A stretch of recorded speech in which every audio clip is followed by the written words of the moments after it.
We're here in the Radisson in Cancun, and seated next to me is Brian Keane, who is with Land is Life. Brian, can you tell us a little bit about Land is Life? Sure. Land is Life began in a little valley outside of Rio de Janeiro in Brazil in May of 1992. A group of indigenous leaders, saw that the UN Earth Summit was going to take place. It was going to be a gathering of all the world's political leaders to discuss environment and sustainable development, and it was where the Convention on Biological Diversity and other international agreements were signed, and they saw that as an opportunity to get their voices heard by the world's governments. So the week before, they organized the World Indigenous Peoples Conference on Territories, Environment, and Development, which they put the word territories in there because they look at it as you can't separate indigenous peoples' territories from sustainable development and protection of the environment. And I was working with them to help organize that conference. Brought together nearly 1,000 indigenous leaders from around the world. And it was at that conference that a group of leaders that I was working with and I sat down, and they said, how do we continue from here? And we created Land is Life as an informal coalition of indigenous peoples from different parts of the world.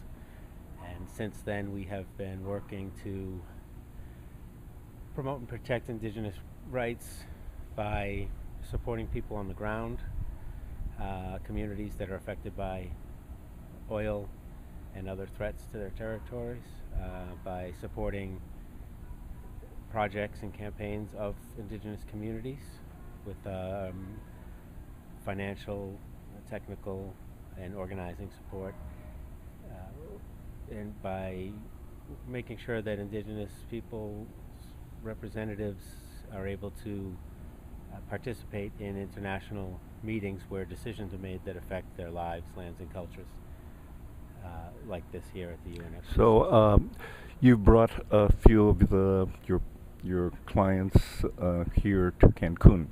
Yeah, they're actually my bosses, Okay. not clients. Yeah, we've got a pretty good sized delegation. We've been for the last focusing on UNFCCC meetings for the last couple of years because of the Kyoto Protocol runs out next year, and the governments hopefully will be coming up with a new agreement that will hopefully address the issue of climate change. Now, what's happening is the meetings haven't been going so well. The negotiations, there's not a lot being done on the with the question of reducing our addiction to fossil fuels, which is the main driver of climate change, and these solutions that governments are putting forward are really fall short. Mhm. Can you tell us about one of the indigenous communities you're working with? Sure, I work with the people of West Papua.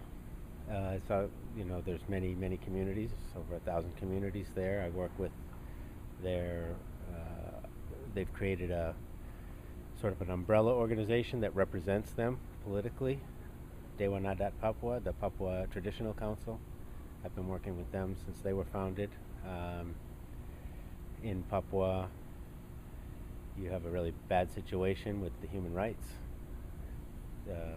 West Papua was granted independence by the Dutch in, I believe it was 1961, and like 18 days later, Indonesia invaded, and they've been under the control of Indonesia ever since.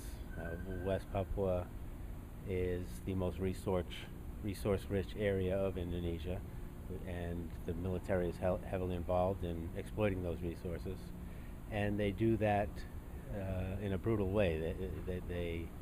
Any opposition to their exploitation is put down with violence, killings, torture, and jail. You've got a lot of Papuans in jail simply for the act of raising their flag on their Independence Day, which is in December of every year.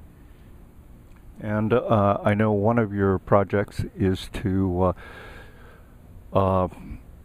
empower indigenous peoples to advocate on their own, like they're being trained in human rights.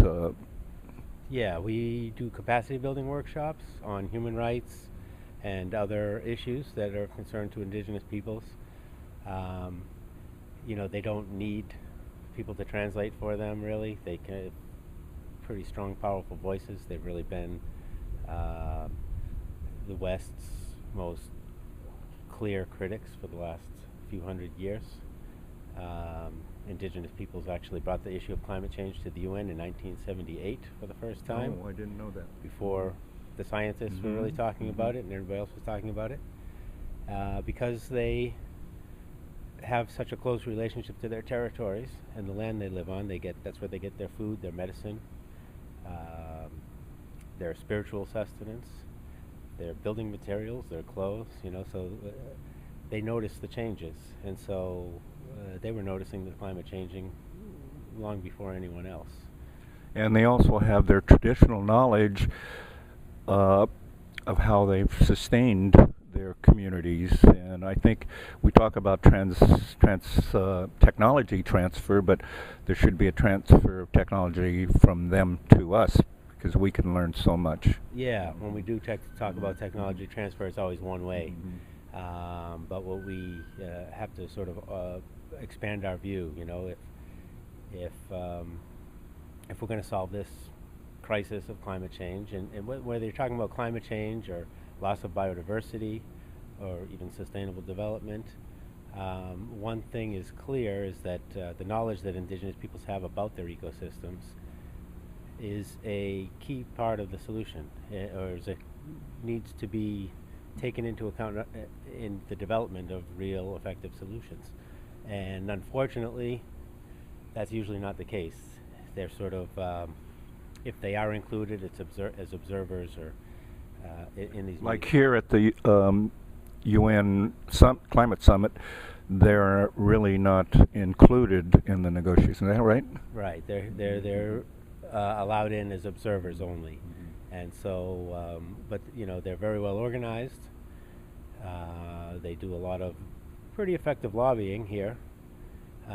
Their positions are very clear, and what happens is, they try to get their perspectives into the negotiating text.